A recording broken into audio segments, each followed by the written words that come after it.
성경에서 가장 큰 계명이 무엇이냐고 율법사가 예수님께 물었습니다. 그때 예수님께서 이렇게 대답하시죠. 하나님을 전심으로 사랑하고 이웃을 내 몸같이 사랑하라. 성경이 이렇게 두껍고 많은 내용을 기록하고 있는 것 같아도 이것을 한 문장으로 요약할 수 있다고 하는 것입니다. 바로 사랑입니다.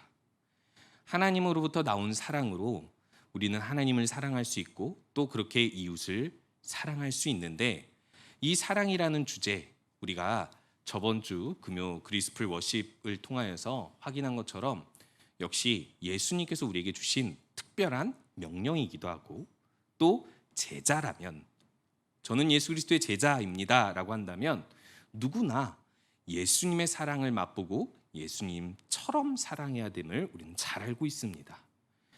우리가 사랑하면 고린도전서 13장에서 사랑에 대한 정의를 여러 가지로 나타내고 있는 걸 어떻게 보면 이곳에 모인 성도님들은 다 외우고 있을지도 모릅니다.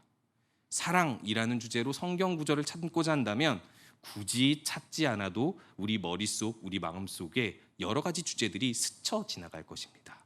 그런데 중요한 건 무엇이냐면 우리들은 실천하기가 너무 어렵다는 것입니다.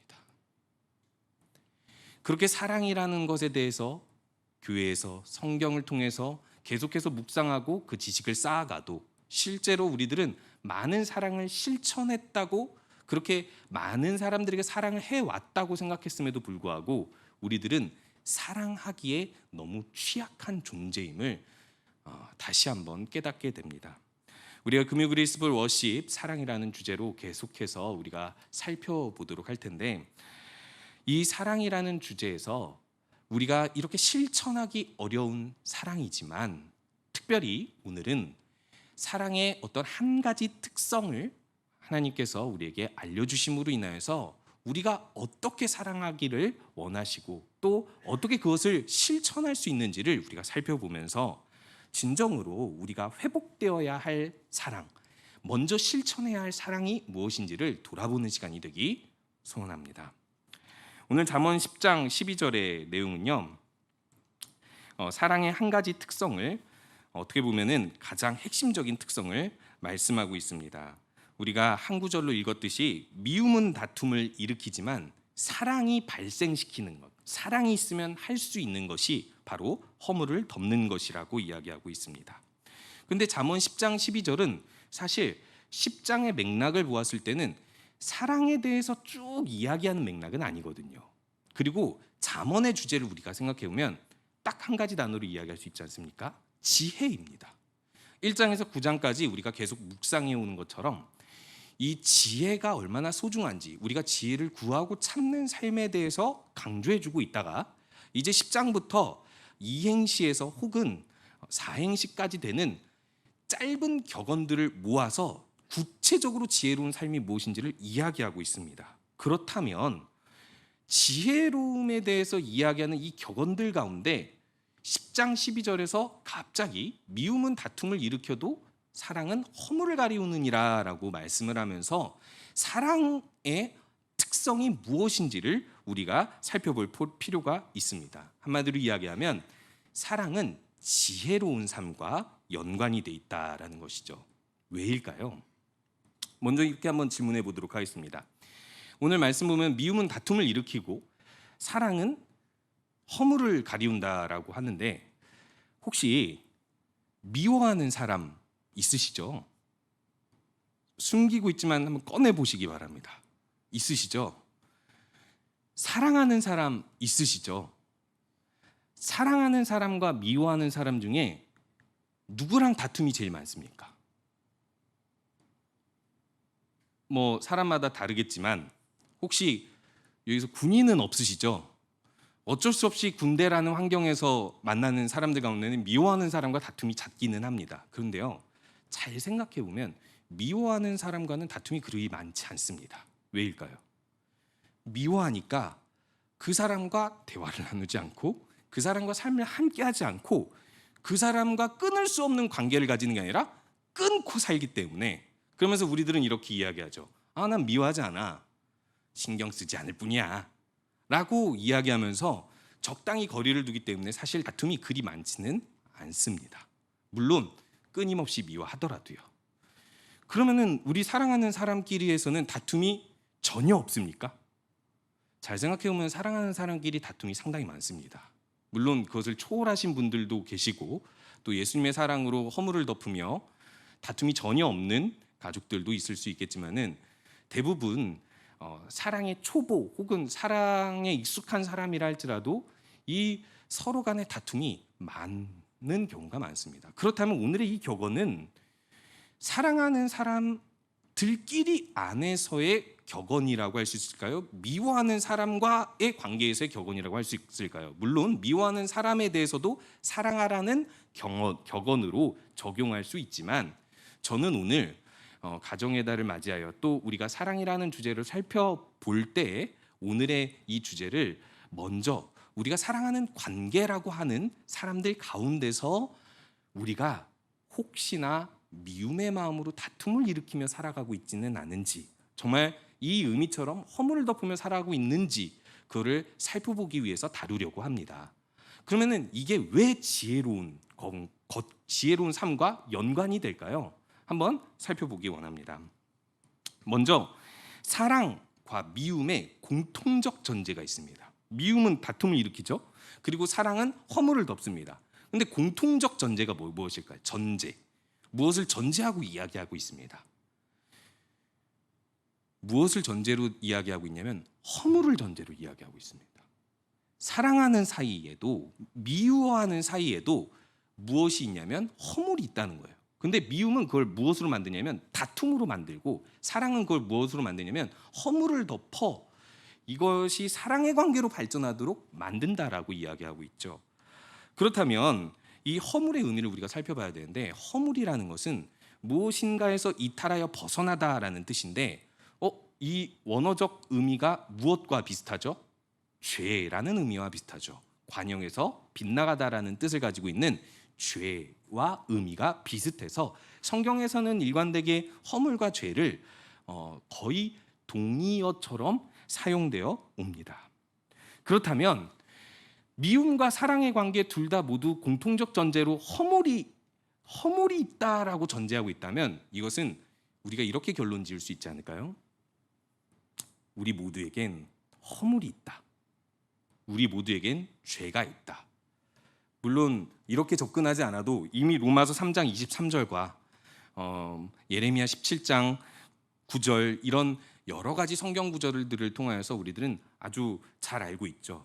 모든 사람은 죄를 범하여서 하나님의 영광에 이르지 못하고 아담 이후의 모든 사람들은 이 부패한 마음의 본성을 가지고 태어나기 때문에 죄가 모든 사람에게 있다라는 것입니다.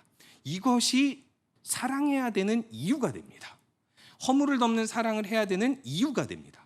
왜인지 한번 더 살펴보도록 하겠습니다. 만약에 우리가 모두가 죄가 있다면, 쉽게 말하면 지금 여긴 교도소란 얘기거든요. 그죠? 죄가 있으니까 죄인들이 있는 수용소잖아요. 그죠? 그러면은 문제가 일어나겠습니까? 안 일어나겠습니까? 문제가 일어나겠죠. 그런데 이것보다 더 심각한 사실이 있습니다. 그건 무엇이냐면 허물만 있지 않고 허물을 볼 줄 아는데 내 허물보다 남의 허물을 보는데 아주 잘 발달돼 있다라는 사실입니다. 아담이 처음 죄를 짓고 난 행동이 있죠. 말이 있죠. 무엇입니까?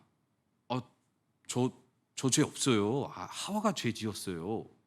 물론 죄 없다라고 표현하진 않았지만 이 책임을 누구한테 미루죠? 하와한테 미룹니다. 하와는 누구한테 미루죠? 뱀한테 미룹니다. 요즘이 아니라 옛날에 있었던 어떤 이단, 마니교라는 이단도 실제로 인간의 죄의 근원을 사탄에게 돌려버려서 인간에게 죄의 책임이 없는 것처럼 생각하는 사람들이 종종 있습니다. 그런데요, 누가 뭐래도 우리 죄는 우리 죄잖아요. 그런데 우리들은 이상하게 그 본성을 타고나 버렸습니다. 내가 죄가 있어도 그 죄에 대한 책임을 먼저는 남에게 돌리는 눈을 가지고 있다는 거예요. 그래서 예수님께서 산상수훈에서 이렇게 지적하고 계시죠. 남을 비판하려거든 먼저 남의 눈에 있는 티를 보지 말고 내 눈에 있는 들보를 보라고 말씀하시는 겁니다. 뭘 지금 예수님께서 지적하고 있는 것이죠? 너희들은 아주 자연스레 본성을 하나 타고났는데 그것이 무엇이냐면 내 눈보다 남의 눈에 있는 티가 더 작은데도 그것을 더 크게 볼 줄 아는 능력을 타고났다라는 것입니다. 자, 그러면 정리해서 이야기하면 모든 사람들이 허물이 있고 죄가 있습니다. 그런데 이 허물과 죄가 있는 사람들이 남의 허물부터 볼 줄 알게 되면 무슨 일이 일어날까요? 전쟁입니다. 오늘 이야기하는 것처럼 미움은 다툼을 일으키고가 상당히 자연스레 발생할 수 있다는 거예요. 내가 미워해야지라고 해서 미워가지고 다툼이 일어난 게 아니라 아주 자연스레 사람이 모이면 무조건 다툼이 일어난다라는 전제가 그러니까 이런 논리가 형성이 되게 되는 것이죠. 자, 그러면 사랑하는 사람들끼리 왜 다툼이 많을까요? 사랑하는 사람들은 사랑으로 관계를 맺거나 혹은 혈연적 관계를 맺습니다. 끊을 수가 없습니다. 끊을 수 없는 관계 안에 있는데 이 끊을 수 없는 관계 안에 있기 때문에 무엇인가를 함께하고 함께 살고 또 함께 나누게 되어 있습니다. 그럴 때마다 서로 어떻게 하게 되죠? 서로의 허물을 지적하고 서로 가지고 있는 죄로 남을 찌르게 되어 있습니다. 그렇기 때문에 다투고 상처받고 또 허물로 덮었는데 또 삐져나오고 또 덮었는데 어느새 보니까 다 이렇게 드러나 있고 들춰내고 계속 이것을 반복하면서 우리들은 난 사랑하는데 왜 또 이런 다툼이 일어나지? 라면서 혼란을 겪게 되는 것입니다. 그래서 오늘 허물을 덮는 사랑이 왜 지혜와 연관이 돼 있냐면 허물이 있는 사람들이 허물을 서로 들춰내면서 살아가게 된다면 어떻게 됩니까? 갈라디아서 5장 15절에서 이야기하는 것처럼 서로 물고 먹으면 피차 멸망하게 되기 때문에 그 멸망을 막고 공동체의 존속, 사랑의 관계의 존속을 위해서 허물을 들춰내는 것이 아니라 남의 허물을 먼저 보고 내 허물보다 남의 허물을 먼저 지적하면서 그렇게 서로 찌르며 다투며 살 것이 아니라 허물을 덮어주며 그 공동체가 지속되고 존속되게 할 수 있는 지혜로운 방법이 사랑이라고 가르치고 있는 것입니다. 사실 우리들은 허물을 덮는 사랑이 이렇게 큰 유익이 있다는 것을 우리가 알게 되면 물론 이미 알고 있을 수도 있지만 알게 되면 우리들이 한 번 더 다툼이 일어나기 전에 상대방의 허물을 들춰내기 전에 허물을 보기 전에 이것을 한 번 더 생각해 보게 되지 않을까요? 우리가 지금 이 순간에 지혜로운 선택을 하려면 무엇을 해야 될까? 잠언의 격언들은 이런 특징을 가지고 있습니다. 지혜로운 사람은 어떠하고 미련한 사람은 어떠하고 의인은 어떠하고 악인은 어떠하다라고 이야기합니다. 의인은 따로 있고 악인은 따로 있고 누구는 지혜롭고 누구는 미련하다라는 뜻이 아닙니다. 이 격언을 하기 전에 먼저 지혜를 찾고 구하라고 이야기하지 않습니까? 한마디로 이야기해서 지혜로운 삶이 이거고 완전 산망되는 악하고 미련한 삶이 이건데 넌 무엇을 선택할래? 라고 이야기하고 있는 것입니다. 한마디로 이야기해서 사랑과 미움은 우리의 선택에 달려있다라는 거예요. 내가 사랑하는 사람이니까 난 언제나 이 사람을 사랑하고 있으니까 미워한 적이 없어. 하지만 어느새 우리들은 그 사람에게 나도 모르게 허물을 들춰내고 그 사람의 마음을 상하게 할 때가 너무나 많죠. 그때 한 번 더 생각하라는 것입니다. 난 허물이 있는 존재고 남의 허물을 먼저 들춰내려는 본성이 있으며 이때에 내가 사랑이란 허물을 덮는 것이라는 것을 생각하며 다시 한번 내가 이 사람의 허물을 덮어줘야지라는 선택을 할 때 지혜롭게 나의 이 사랑하는 관계, 가족 같은 공동체가 유지될 수 있다라는 사실을 기억해야만 할 것입니다. 그렇기 때문에 우리들은 이제 그렇다면 어떻게 우리가 허물을 덮으며 살아가야 하는지를 살펴봐야만 합니다. 첫 번째로 우리가 허물을 덮는다, 허물을 가리운다라고 했을 때 그 의미를 한번 살펴보기 원합니다. 우리는 허물을 가리운다 했을 때 이 가리운다라는 것은 숨겨준다 혹은 덮어서 지나간다라는 그 의미로 우리가 해석할 수 있습니다. 그러면은 먼저 어떻게 허물을 덮을 수 있는가, 허물을 가리울 수 있는가 그 방법을 생각해 본다면 무엇으로 가리울 수 있겠습니까? 예를 들어서 너 못생겼다. 미안. 거짓말이었어. 덮어집니까? 그러면 허물을 덮는다라는 건 허물을 가리운다라는 건 반대로 이야기하면 허물을 들춰내는 말을 하지 않는 것입니다. 잠언 10장에서 계속해서 이야기하고 있는 것이 무엇이냐면요. 미련한 사람은 그 입이 미련하다라고 이야기합니다. 악인은 독을 어디에 머금고 있냐면 입에 머금고 있다라고 이야기하면서 말로 악을 행한다라고 10장에서 강조하다가 사랑이라는 그 문장이 나오게 되는 것입니다.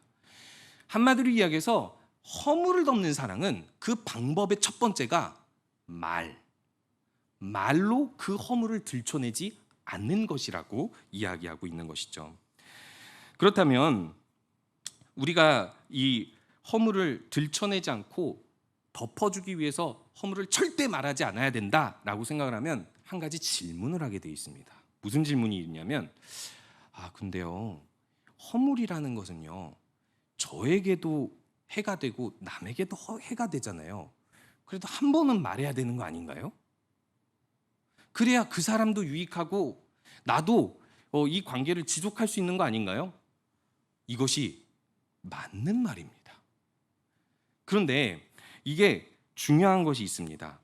허물을 들춰내려는 의도가 아니라 선한 의도에서 허물을 말할 수밖에 없거나 말해야만 한다는 이 어떻게 보면은 이 선한 의도를 가진 생각이 우리로 하여금 쉽게 허물을 들춰내게 만든다는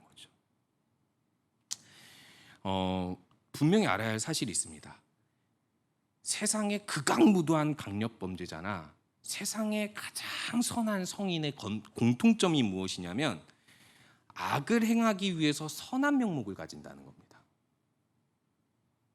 그 악의 경중은 다르겠지만 어찌됐든 난 널 위한 거야 라는 명목으로 악을 행할 수 있고, 또 한편으로는 나는 이렇게 행동하는 것이 사회적으로 어떤 공로가 있어라고 생각하기 때문에 어떻게 보면 나에게나 남에게나 유익이 된다라고 생각하기 때문에 그 타당성 때문에 악을 행한다라는 것입니다. 한마디로 이야기해서 우리가 허물을 쉽게 들춰내게 되는 경우가 어떤 경우냐면, 나는 이 허물을 꼭 이야기해서 상대방을 고쳐주고 또 나도 불편하지 않아서 우리 공동체 유익을 추구할 거야라는 명목이 우리로 하여금 나도 모르게 계속해서 허물을 들춰내게 만든다라는 거예요.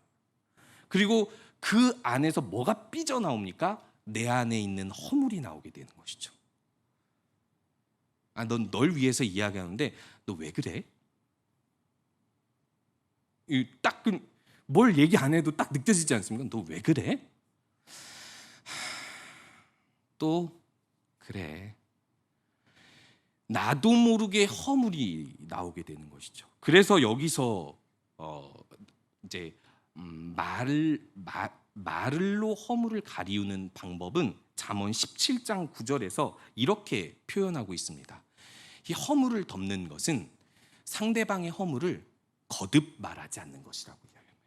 거듭 말하지 않는 것. 한 번 말할 수 있습니다. 한 번 말해도 됩니다. 그런데 그 한 번을 말할 때 이미 내 안에서 거듭 생각하고 내가 이것이 정말로 상대방을 위한 것인지, 상대방의 입장을 이해하고 말하고 있는 것인지, 그리고 정말 사랑으로 말하고 있는지를 살펴본 다음에 한 번 말해야 되는 것입니다. 두 번 말하면 안 됩니다. 물론 절대적으로 횟수를 제한하는 것은 아닙니다. 그만큼 말을 아껴서 사랑으로 말해야 된다는 것이죠. 제가 청년 시절에 고민이 있었습니다. 이 비판과 충고에 제가 기억하기로는 청년부 설교를 듣고 청년 목사님한테 질문한 것 같은데, 비판과 충고의 차이가 무엇인가요? 라고 했을 때 이분이 되게 설교가 긴 분이거든요. 근데 되게 짧게 설명해 주시더라고요. 사랑으로 하면 충고고 사랑이 없으면 비판입니다. 딱 그렇게 짧게 이야기하는데 너무 쉽게 이해가 됐습니다. 내가 누군가를 사랑으로 충고하고 있는가를 돌아봐야만 합니다. 사랑하는 관계니까 언제나 사랑으로 충고하고 있죠. 이게 우리들이 쉽게 누구한테 하는 말입니까? 자녀한테. 사랑하니까, 부모는 자녀를 사랑하니까 나는 쉽게 사랑으로 말한 거야. 그리고 거듭 말하죠. 내 안에 있는 허물까지 꺼내면서. 저도 가끔 말을 못 알아듣는 유겸이에게 거듭 말하기도 합니다. 너 그러는 거 아니야. 어떻게 보면 우리 안에 있는 본성인 거죠. 거듭 말해서 내 안의 죄를 드러내고 남을 공격하고 싶은 본성. 하지만 그것을 이 잠언에서는 거듭 말하지 말고 말을 아낌으로 인하여서 허물을 가리워주라고 이야기하고 있는 것입니다. 그렇다면 두 번째로 우리가 허물을 덮는 방법은 무엇일까요? 우리가 허물을 덮는 것이 어렵게 생각할 필요가 없습니다. 어디서 먼저 그 방법을 찾으면 되냐면 내가 나의 허물을 다루는 방식에서 먼저 찾아보면 됩니다. 혹시 여기에 나의 허물을 발견하면 자해를 하거나 아니면 막 되게 비관적으로 글을 쓴다든지 막 이렇게 한 자괴감에 빠지는 분은 없으시죠? 보통 사람들은 자신의 허물을 발견하면 허물을 고치려고 하면서도 이 허물을 용인해 줍니다. 왜일까요?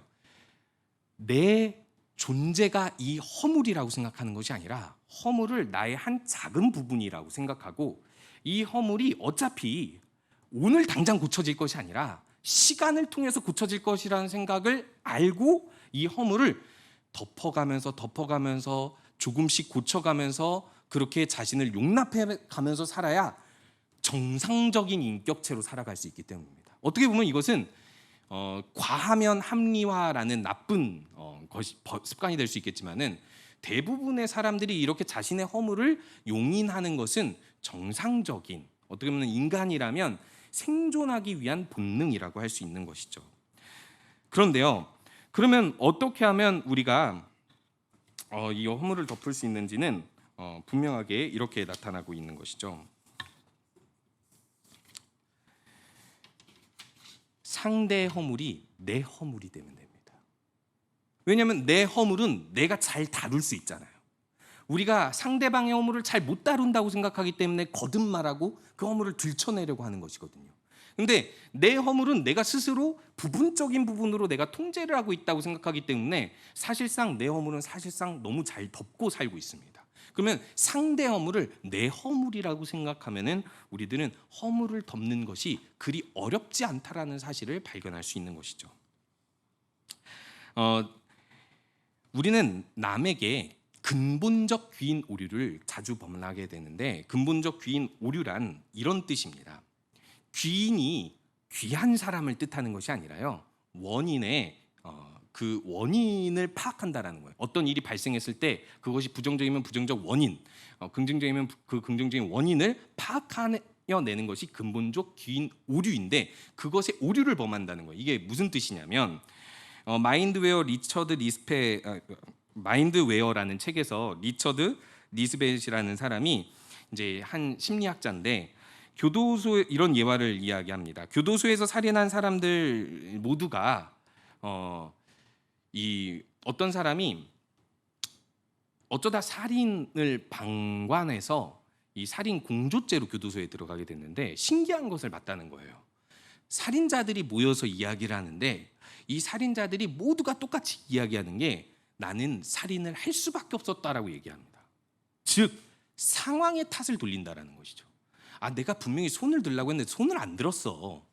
내가 돈을 내놓으라 그랬는데 돈을 안 줬어. 그래서 난 그 사람을 쏠 수밖에 없었어. 이 말도 안 되는 말인데 실제로 살인자들은 자신들의 어떤 그 죄에 대해서 내 탓을 하지 않고 상황으로 탓을 돌린다라고 이야기를 합니다. 그래서 근본적 귀인 오류는 이렇게 정확하게 구체적으로 말씀드리자면 상대방에게 부정적인 일이 일어났을 때 우리들은 어떻게 파악하냐면 상대방의 외부적인 상황은 과소평가하고 그것을 상대방 개인의 잘못으로 더 돌린다는 거예요. 개인의 잘못. 상황은 필요 없고 상대방 그 개인의 능력과 인격의 문제로 본다는 것이죠. 반대로 이야기해서 나에게 부정적인 일이 생기면 어떻게 하냐면 내 개인적 인격과 능력에는 과소평가를 하고 그러니까 한마디로 이야기해서 그것에 대해서는 크게 책임을 돌리지 않고 내 외부적 상황에 돌린다라는 거예요. 그러면 긍정적인 때는 어떨까요? 상대방이 긍정적인 일이 일어났을 때는 우리들 보통 어떻게 생각합니까? 아, 저 사람의 능력, 저 사람의 인격이야 라고 이야기보다는 아, 저 사람의 외부적 상황이 참 그런 상황으로 이끌었구나 라고 우리들이 흔히 이야기하지 않습니까? 그럼 반대로 자신에게 적용할 때는 어떻습니까? 이것은 내 상황 탓이 아니라 내가 쌓은 인격과 능력의 덕을 본 탓이야 라고 이야기하지 않습니까? 참 재밌는 사실이죠. 우리는 이 오류를 누구나 범하고 살아간다는 것입니다. 남이 잘못하면 그것은 외부 상황은 상관없고 오히려 그냥 남의 잘못인 거고, 내가 잘못하면 나의 외부 상황 때문에 내가 잘못했다고 생각을 한다는 것입니다. 상당히 자기 보호적인 발상이고, 저는 이것을 긍정적인 측면으로 보면 그래야 인간이 생존할 수 있는 거 아닐까라는 생각도 해보게 됩니다. 그런데요, 우리들이 이런 방식으로 관계를 형성하면 그 공동체는 어떻게 될까요? 우리 쉽게 말해서 말이 안 통합니다라는 말이 나오게 됩니다. 말이 안 통해라는 말은 논리적으로 말이 뭐 이치에 맞고 안 맞고가 아닙니다. 서로 그렇게 보고 있는 거예요. 너 왜 그랬어? 아, 상황 탓이야. 아니야, 네 탓이야. 그럼 넌 왜 그랬어? 아, 상황 탓이야. 아니야, 네 탓이야. 계속 말이 안 통하는 것이죠. 그런데 이것에 대해서 성경은 아주 획기적인 방식을 제안하죠. 어떻게 해결하냐? 내 이웃을 내 몸과 같이 사랑하라. 즉, 내 이웃의 긍정적인 공로를 내 것처럼 생각하라. 이게 아니겠죠? 내 이웃의 소유를 내 것처럼 생각해라. 내 이웃의 몸을 내 몸처럼 맘대로 사용해라. 이 뜻은 아니겠죠? 그럼 뭐겠습니까? 내 이웃의 허물을 내 허물처럼 생각하라는 것입니다. 내 이웃의 입장을 생각해 주라는 거예요. 그 외부적 상황, 그것을 이기고 견디기 어려웠던 상황, 그 사람의 연약함을 이해해 주고 나처럼 생각해 주고 사랑해 줘야, 상대 허물을 내 허물처럼 생각해 줘야 허물이 덮어진다라고 이야기하고 있는 것이죠. 제가 얼마 전에 이런 경험이 있었습니다. 아기가 이제 기어다니잖아요. 그러면은 당연히 이제 아기가 있는 집은 바닥을 깨끗이 청소해야 됩니다. 아무거나 집어먹으면 안 되니까요. 근데 갑자기 아내가 달려들어서 아기 입에서 뭘 빼내는 거예요. 근데 봤더니 제가 먹었던 사탕 껍질을 아기가 먹어버린 거예요. 근데 제가 그 순간에 0.5초 순간에 무슨 생각을 먼저 하게 되냐면, 아, 나 저거 집에서 안 먹었는데, 나 분명히 밖에서 먹고 주머니에 넣어가지고 왔는데 내가 뭘 주머니에서 꺼내다가 저게 바닥에서 떨어졌다면 분명히 이 잘못은 누구야? 아내가 그것을 보지 못한 탓이야. 아니, 집에서 청소를 담당하고 있는 아내가 당연히 이것을 먼저 봐야 되는 거 아니야? 라는 생각이 정말 생각을 오래 한 것도 아니고 0.5초 만에 그 생각을 하게 됩니다. 다행히 입으로는 안 꺼냈어요. 딱 하면서 제가 이렇게 말을 딱 그냥 멈추고, 아, 내가 왜 이 생각을 하고 있지? 내 잘못인데? 무슨 부정적인 상황이 생기면 일단 남부터 보게 된다라는, 남의 허물부터 본다는. 근데 누가 봐도 내 허물이잖아요. 그럼 지금 다들 마음속으로 저를 재판하고 계시잖아요.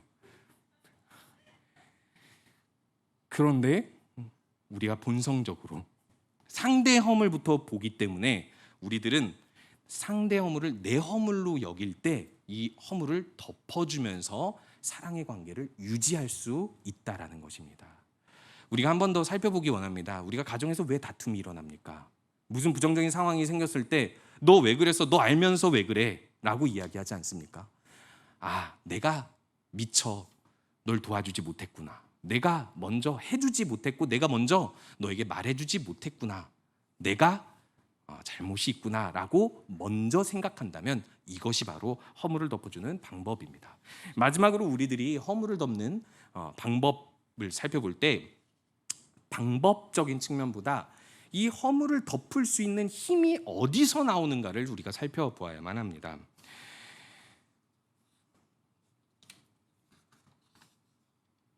허물을 덮으려고 하다 보면은 우리의 본성이 허물을 들춰내는 본성이 있고 허물이 있는 존재다 보니까 허물을 덮으려고 할 때마다 우리 안에 이런 목소리가 나오게 되죠.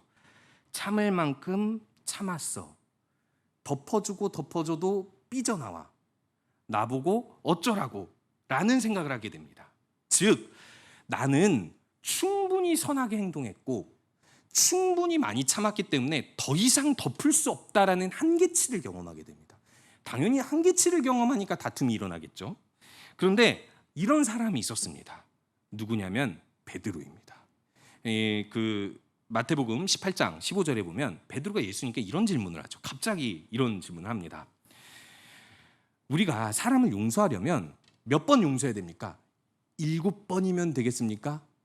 요즘 흔히 말해 답정너라고 아시죠? 답이 이미 정해져 있는 너. 답을 정해놓고 지금 질문하고 있는 겁니다. 이 3번이라고 하면 예수님 뭐라고 할 것 같으니까 한 7번, 완전수 7번. 7번 정도 용서했으면 많이 한 거 아닙니까? 7번이면 용서하면 되겠습니까? 그러면은 그 안에 무슨 마음이 있다라는 거예요? 누군가가 지금 8번째 용서하고 있다, 아니 8번째 잘못하고 있다라는 것이죠.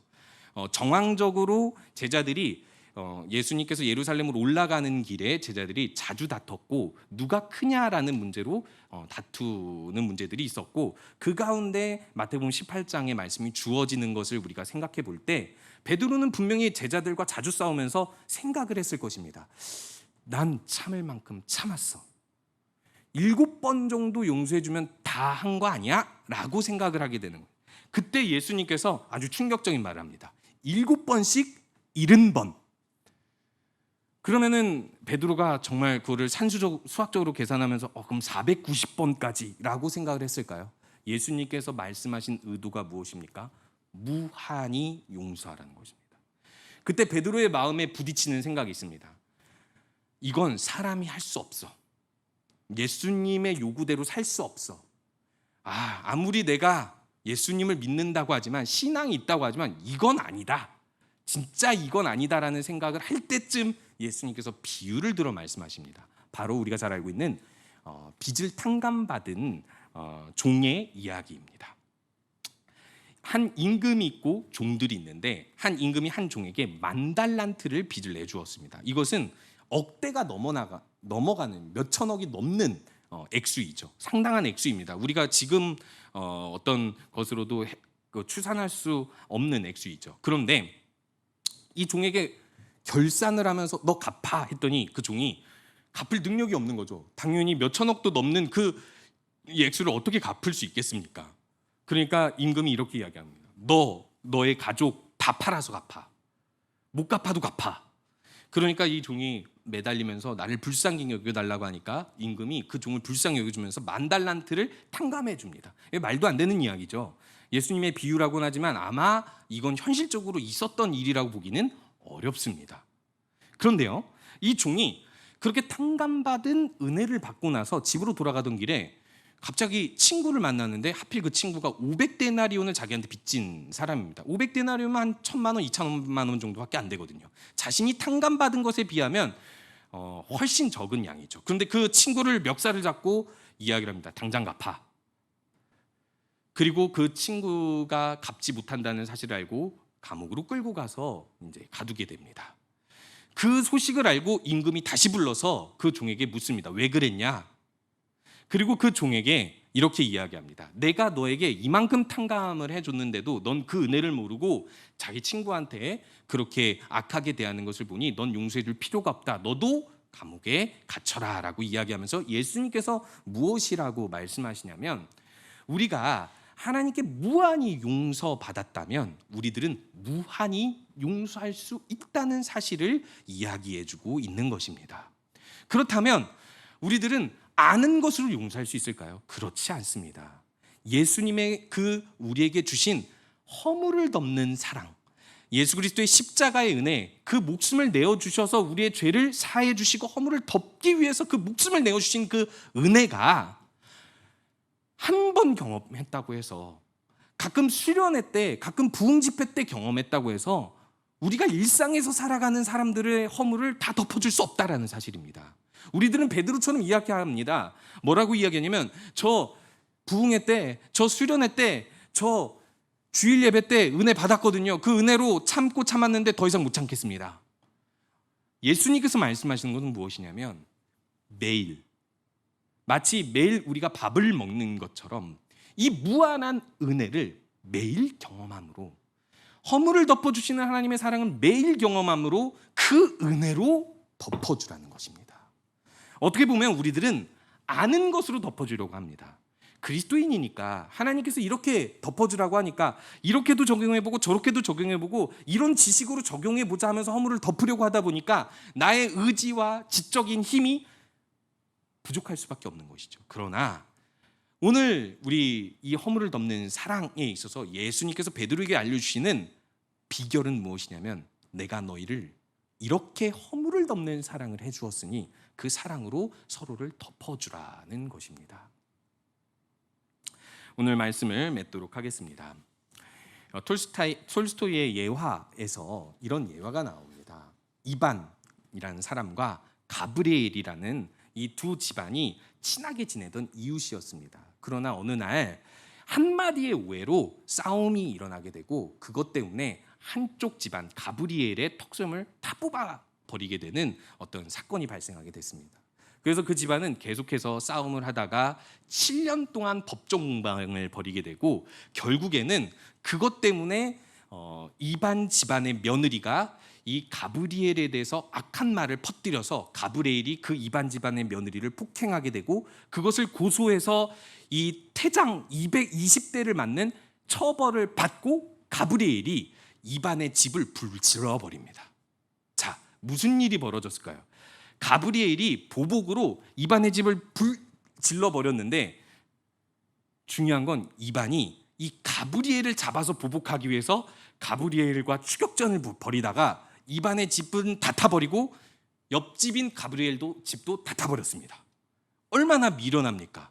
7년 동안 재산을 탕진하여 법정 공방을 하고 이 관계가 어그러지면서 7년 동안 지옥 같은 삶을 이웃끼리 살다가 이제는 집까지 다 태워버린 거예요. 불이 났을 때 꺼버렸으면 한 부분만 탔을 텐데 내 집만 태운 것이 아니라 이웃집도 타면서 결국 방화범이 방화범의 집마저 태워버린 것입니다. 그래서 이 톨스토이 예화의 이 소설의 제목이 재밌습니다. 불이 나서 집을 다 태워버렸다. 불이 났는데 집을 다 태워버렸다는 것입니다. 이게 무엇입니까? 한마디의 오해로 인하여서 서로 덮어주지 못하니까 그 다툼이 끝을 보게 되는데 결국 나에게 돌아온다는 것입니다. 그렇다면 우리들은 혹시 사랑하는 관계 속에서 불을 내고 있는 사람은 아닌지, 불이 났는데 그냥 다 타버리도록 그것에 대해서 더 문제 삼고 허물을 들춰내면서 사는 그런 미련한 사랑을 하고 있는 것은 아닌지 돌아보면서 먼저 선택해야 할 것이 있습니다. 마지막으로 이반의 아버지가 이반에게 불에 타 죽으면서 했던 말인데요. 네가 지금 할 수 있는 것이 딱 한 가지 있는데 가브리엘과 화해해라. 즉 가브리엘이 방화범인 사실을 덮어줘라라는 것입니다. 우리들이 이렇게 허물을 덮는 사랑, 우리에게 먼저 베푸신 허물을 덮는 사랑을 통해서 더욱더 하나님의 은혜가 넘치는 천국과 같은 가정, 그런 공동체를 이루어가는 우리 모든 성도님들 되시기 바랍니다.